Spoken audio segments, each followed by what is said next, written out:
여러분 안녕하세요. 앞으로 여러분과 함께 법무사 상법을 담당하게 될 김성만 강사입니다. 여러분이 많은 노력 끝에 또 법무사라는 어려운 시험을 갖다 대비해야 되는 여러분에게 좋은 강의가 되어야 되겠다 하는 이야기를 드리고 싶고, 특히 상법은 여러분들이 잘 알지만 아마 2005년인가 7년도에 사법고시 시험이 있을 때 어떤 수험생이 써놓은 내용을 봤습니다. 물론 사법고시 시험이 지금은 변호사 시험으로 바뀌었지만 상법은 상거래 행위를 이해를 못하겠다. 그런데 상거래를 이해를 하게 되면 법이 훨씬 더 수월하다 하는 수석자가 발표한, 자기가 공부하는 데 가장 어려웠던 과목이 뭐냐 하니까 상법이었다. 상법이 왜 어렵다고 생각하느냐, 그러니까 상거래를 이해하지 못한 상태에서 법을 이해하려니까 너무 힘들더라, 이런 얘기가 되죠.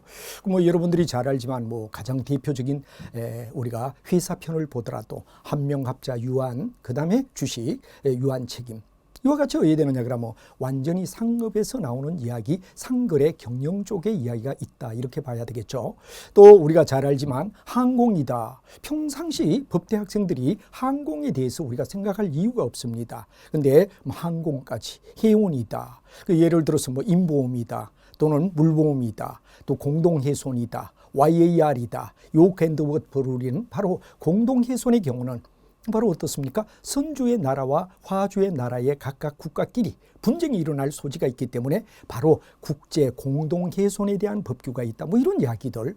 그리고 보험 용어, 또 우리가 잘 알지만 상업의 여러 가지 이야기들, 이런 것들이 상거래와 밀접하기 때문에 오히려 저는 상법을 제가 강의도 많이 했고, 또 상법에 대하여 변호사 시험에 대한 상법, 그리고 경제법은 이제 우리가 잘 알지만 마지막 요약서를 쓰는 책이 있는데, 책 이름은 제가 말하기 어렵지만 지금 같은 저서를 하며 촬영을 하고 있습니다. 그래서 여러분과 유사한 변호사 시험, 법무사 시험 유사하지만 상법과 경제법을 강의하고 있기 때문에 여러분에게 좋은 강의를 할 수 있지 않나 하는 이야기를 드리고, 저 시간인 만큼 우리가 상법에서 다루는 이야기들을 조금 살펴보자 이겁니다. 상법은 어떤 거냐 이렇게 묻는다면 바로 한마디로 말해서 상법의 시스템은 상인에 대한 통제다, 이렇게 얘기를 할 수 있습니다. 바로 여러분 잘 알지만 셀러라는 일종의 뭐가 되죠? 소금을 취급하는 자다. 그러니까 원래 살트라는 말에다가 이하를 붙여서 소금 취급자다. 그런데 바로 우리가 봤을 때 소금은 화폐 중에서 물품 화폐였습니다. 그러다 나중에 여러분 잘 아는 뭐가 됩니까? 지폐, 그리고 수표와 음을 나타내는 신용화폐, 이런 발전 단계에서 소금장수다, 이런 말에서 옛날에 우리 속담이나 또는 이 글귀에서 보면 뭐가 되느냐 그러면 평양의 감사보다는 소금장수를 더 취하겠다, 소금이 굉장히 중대한 뭐가 되느냐 화폐였다, 그런 이야기를 얘기하는 거죠. 상인입니다. 여기다 이하를 붙어가지고 우리가 일반적으로 소금을 취급하는 자라, 그러니까 상법이라는 말이 나왔고, 바로 이 셀러가 어떤 역할을 하느냐, 한마디로 말하면 뭐가 되느냐, 어떤 규칙 속에서 규칙을 갖다 가지고 장사를 하느냐 하는 이야기를 우리가 얘기하며 바로 상인에 대한 통제라고 말할 수 있다. 상인에 대한 통제, 컨트롤이다, 이렇게 우리가 얘기를 할 수 있겠죠. 상인에 대한 컨트롤이 뭐가 되느냐 그럼 바로 우리가 봤을 때 상법이다, 이런 얘기가 될 것 같습니다. 그래서 여기 비슷한 법을 갖다 보면 상법하고 민법이 나오죠. 그럼 민법의 범주가 굉장히 이렇게 넓다면 그 속에 상법이라는 이야기가 들어가는데, 민법은 자연인을 갖다 우리가 얘기한다면 상법은 철저히 뭐가 되느냐, 상인을 갖다가 중심점으로 잡는다 하는 말이 되겠죠. 그래서 우리가 포함관계를 갖다 나타낼 때 바로 민법 속에 포함된 상법이다 보니까 보통법, 특별법이라는 두 가지로 구분이 된다, 이렇게 우리가 얘기해서 상법의 공부를 하다 보면 민법에 대한 요인이 가끔 연결될 때 우리는 상법과 민법의 연계성을 무시할 수가 없다 하는 이야기를 여러분이 아셔야 될 겁니다. 그죠? 그리고 상법과 경제법이다 이럴 때 이건 뭐가 되느냐 그러면 바로 변호사 시험에는 경제법이 들어갑니다. 우리 법무사 쪽은 없지만. 그래서 이제 상법이 뭐가 되느냐 그럼 뭐에 대한 이야기냐, 그럼 이 두 가지는 상법은 궁극은 상인에 대한 통제라고 얘기를 했습니다. 그죠? 상인에 대한 컨트롤이다, 이렇게 우리가 얘기한다면 경제법은 바로 기업입니다. 기업에 대한 컨트롤이 뭐가 되느냐 그럼 바로 기업이다. 그렇기 때문에 이게 공법이라면 뭐가 되느냐, 이것은 사법이라고 우리가 얘기한다. 이래서 바로 상법과 유사한 상법과 민법의 관계, 바로 우리가 잘 알지만 민법의 특별법이 상법이라는 얘기가 얘기가 되는데 포함 관계를 가지고 우리가 따져줘야 되겠다 하는 말이 되고, 상법과 경제법은 뭐가 되느냐 그러면 바로 상인과 기업이라는 두 가지를 갖다가 우리는 누구를 통제하죠? 상인을 통제합니다. 상법입니다. 그러나 기업을 통제하겠다. 경제법이죠. 바로 여러분들 잘 아는 뭐가 되느냐 그러면 기업이 너무 바로 우리가 봤을 때 뭐가 되느냐 그러면 시장의 지배, 남용, 우리가 일반적으로 시지법이라는 시지남 이런 말을 참 많이 쓰죠. 바로 뭐가 되느냐, 시장에 대한 지위 남발, 이걸 막아야 되겠다 하는 이야기였습니다. 그죠? 근데 오늘 우리가 이제 여러분과 쭉 강의를 하게 될 내용은 바로 법무사 상법을 얘기하는데, 그래도 여러 가지 관련된 이야기들을 조금 섞으면 훨씬 더 여러분이 강의를 잘 들을 수 있지 않느냐 하는 이야기를 말씀드리고, 이제 그래서 이런 이야기, 상인에 대한 통제, 그래서 상법과 민법, 상법과 경제법, 이 과정이 어떻게 되느냐 하는 과정을 갖다 우리가 살펴보고, 그다음에 이제 이야기가 뭐가 되느냐 그런데 바로 상인의 어떤 행동에 대한 통제. 아까 일종의 뭐가 되느냐 그러면 바로 상인을 갖다 얘기했는데, 상인은 어떠냐 우리가 본다면은 이런 얘기가 되겠죠. 개인이 상인이 될 수도 있습니다. 아니면 여러분 잘 아는 법인이 될 수도 있죠. 법인은 여러분 잘 알려는 함명, 그다음 뭐가 되느냐 그러면 합자, 그 다음에 우리가 봤을 때 유한, 그 다음에 주식, 유한 책임.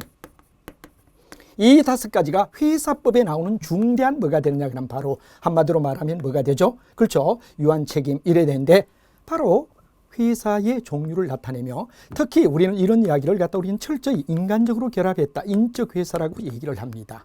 반면에 유한과 주식을 갖다 나타내는 철저히 물적으로 자본으로 결합되었다 그래가 물적 회사라고 우리가 불러준다 그러는 건 너무나 잘 알고 있는 이야기가 될 겁니다. 특히 나중감의 한명회사는 전사원이 뭐가 되느냐, 무한이다. 그러나 합자는 바로 뭐가 되느냐 그러면 중세 콤멘다라는 역사, 한마디로 말하면 중세 때 선장과 선원의 관계, 선장은 배를 빌려주고 선원은 생명을 걸고 해야 되느냐, 무역을 나갔다 이거죠. 만약 대성공하고 돌아왔을 때 선주에게는 배를 돌려주며 거기에 대한 백값의 몇 배를 붙여서 돌려주는 이런 형태니까 이 사람은 철저히 유한이죠. 반면에 선장은 생명과 모든 자기의 젊음을 파도에 바쳐야 되는, 바다에 바쳐야 되는 무한 책임이었다 이거죠. 이런 바로 유한과 무한의 결합을 갖다 우리는 합자라고 얘기하고 중세 콤멘다라는 얘기에서 나온 이야기다 하는 이야기를 우리가 좀 알면 편안하게 이해할 수 있다 그러는데, 여기는 철저히 뭐가 되느냐, 우리가 2인 이상의 결합이다 이래야 된다면 여기는 1인 이상이 되어도 된다 그러는 이야기를 갖다 우리가 쓰죠. 그리고 이제 상법을 따질 땐 반드시 계속성입니다.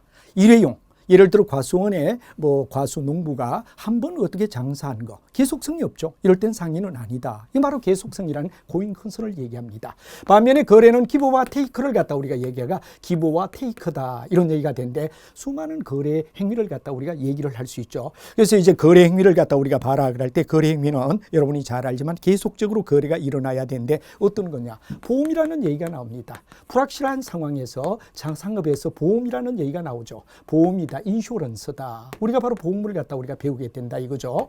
그 다음에 운송이라는 얘기를 갖다 배웁니다. 운송도 항공운송과 해상운송, 솔직히 항공운송까지도 우리는 요즘 우려를 해야 될 부위가 아니냐 이런 얘기가 되겠죠.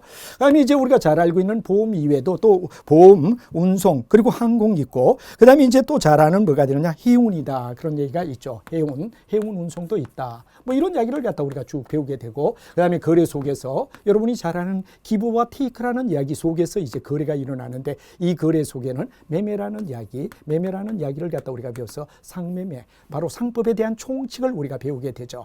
그리고 반드시 우리가 알아야 되는 건, 이런 거래 속에서는 반드시 기부와 테이크의 결과로 영리를 추구해야 된다. 영리성, 일종의 뭐가 되느냐, 프로피트를 갖다 우리가 생각하게 된다 하는 이야기가 되겠죠. 영리를 추구한다. 그래서 어떻게 되느냐 그러면 항상 보고와 공시라는 말은 바로 기업이 얼마만큼 우리가 돈을 벌었습니다 하는 걸 갖다 나타내는 재무제표를 얘기하는데, 여기에 대표적인 거는 BS, IS, 잉여금 계산서 이런 등등 여러 가지가 있는데, 이런 이야기들이 연계가 되는 게 바로 상법과 관련된 내용이다. 상법은 상인의 통제 행위라고 말하는데, 바로 개인이나 법인이 계속해서 일시적이 아니라 계속해서 거래라는 기보와 테이크 속에는 이런 보험 운송, 해운 뭐 이런 이야기가 나오고 수익적 지출은 영리성을 얘기하며 바로 그 결과를 갖다가 재무제표로 나타낸 거 BS와 IS 같은 걸 얘기한다. 이게 바로 법무사 시험에서 취급하게 되는 전체 내용의 흐름을 7가지로 우리가 얘기를 하죠. 그래서 상인에 대하여 뭐 상법 총칙, 상행위 여기서 바로 상법 총칙과 상행이라는 이야기를 갖다 우리는 상인에 대한 개요를 얘기를 하게 되고 그다음에 이제 여러분 잘 아는 한명합자 유한 주식회사를 나타내는 이야기가 바로 회사편에 대하여 우리가 배우게 되고 그 이외에 이제 여러분 잘 아는 뭐가 되느냐 보험이라든가 운송이라든가 해운 같은 거 그리고 이제 거래 속에 매매 속에는 반드시 기보와 테이크가 있다 보니까 돈을 주고 받는데 수표와 음이라는 얘기가 나오죠. 일반적으로 우리가 봤을 때 당좌예금을 기준점으로 잡는 걸 수표라고 얘기합니다. 현찰 거래와 같다 이렇게 되죠. 근데 많아요. 약속음과 환음이라는 두 가지는 외상거래다. 바로 상대 쪽에서 두 사람의 시작은 약속입니다. 그러나 세 사람의 시작은 바로 환음이다. 둥글 환자를 써서죠. 이런 이야기를 우리가 기본적으로 얘기를 하는데 그럼 여기서 이제 수표음까지 치면 우리는 통상 한 7가지 영역을 바로 상인의 통제 속에서 우리가 배우게 된다 하는 이야기를 여러분이 알면 되겠죠. 자, 그래서 이제 이런 내용을 7가지를 어떻게 우리가 다루느냐 하는 이야기를 가볍게 우리가 한번 보면 가볍게 우리가 본다면은 바로 어떤 이야기를 갖다 할 수 있느냐 하는 이야기를 우리가 얘기하는데 바로 진행의 순서를 우리가 살펴보자 이거죠.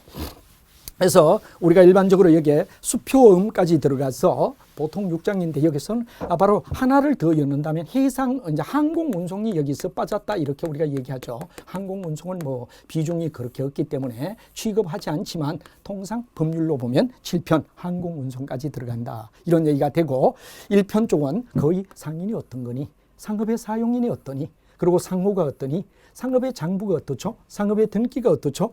영업의 양도란 말의 뜻이 뭐냐 하는 이야기를 우리가 얘기를 하게 됩니다. 그죠? 그리고 2편에서는 상행위 속에서는 매매가 이루어질 때 어떤 이야기가 있죠? 그리고 서로 상호 계산, 바로 주고받는 거. 예를 들어 A가 B에게 100만 원 줄 거, B가 A에게 70만 원 줄 거 있다 그럴 때 30만 원 차익만 주면 서로가 매상 거래할 때 교 계산 또는 상호 계산이라는 말을 쓰죠. 그 다음에 임명. 임명은 현명의 반대로서 이름을 나타내지 않고 돈만 투자한 사람을 임명조합이라고 얘기하죠. 그 다음 대리상, 중개업, 그리고 위탁이 있고 그 다음 운송주선인 운송업 그리고 공중적계법, 창고업 이런 이야기를 갖다 우리가 2편에서 배우게 된다 하는 이야기가 되겠죠. 그리고 3편은 바로 자본주의의 꽃이다 이렇게 우리가 얘기를 합니다. 자본주의의 꽃이 뭐가 되죠? 주식회사입니다. 그래서 거의 주식회사를 중심점으로 한명합자, 유한주식, 그 다음에 유한투자 이런 이야기를 배우고 그 다음에 거래에서 결과를 갖다 돈을 주고받을 때 바로 머니가 뭐가 되죠?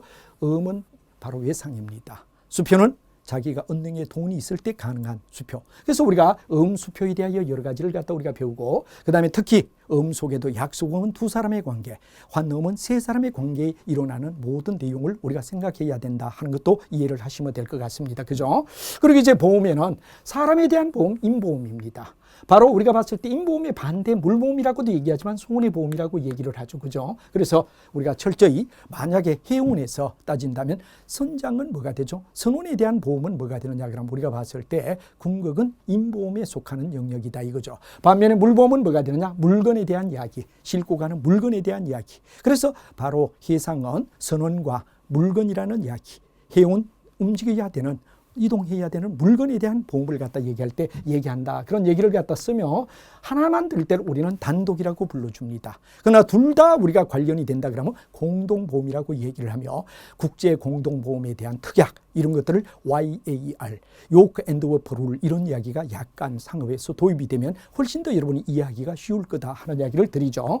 그 외에 이제 해상에서 여러 가지 운송, 그 다음에 용선은 배를 선박을 빌려주는 걸 용선 계약이라고 하죠. 이런 해상 위험에 대하여 서로 부칙이 있다 하는 이야기로 우리가 앞으로 이제 저 7편 항공운송까지 우리가 본다면은 전체 내용을 다 훑게 되는데 가볍게 우리가 치며 그 다음에 전략적으로 암기하기 쉽게 핵심 단어를 잡으며 나가야 되겠다 하는 이야기를 드리고 앞으로 여러분과 함께 이 소위 상법만은 그래도 법무사 시험 보는데 효자 과목이 될 수 있게끔 가장 중요한 것은 상거래와 내용을 갖다 연결하며 공부하는 것. 제가 앞으로 여러분에게 많이 드리는 이야기는 다른 강의와 다른 이야기는 다른 교수님들하고 달리 이야기할 거는 상거래 내용을 많이 삽입시키며 이게 무슨 말을 갖다 얘기하기 때문에 상글에서 어떤 영역이기 때문에 법조계에서 이렇게 된다 하는 이야기를 끊임없이 여러분과 얘기하며 여러분에게 바로 유용한 또는 한마디로 말하면 시험에 효자 과목이 될 수 있게끔 최선의 노력을 다하겠다는 이야기를 드리고 여러분과 함께 최선을 다하도록 하겠습니다. 여러분 화이팅입니다. 감사합니다.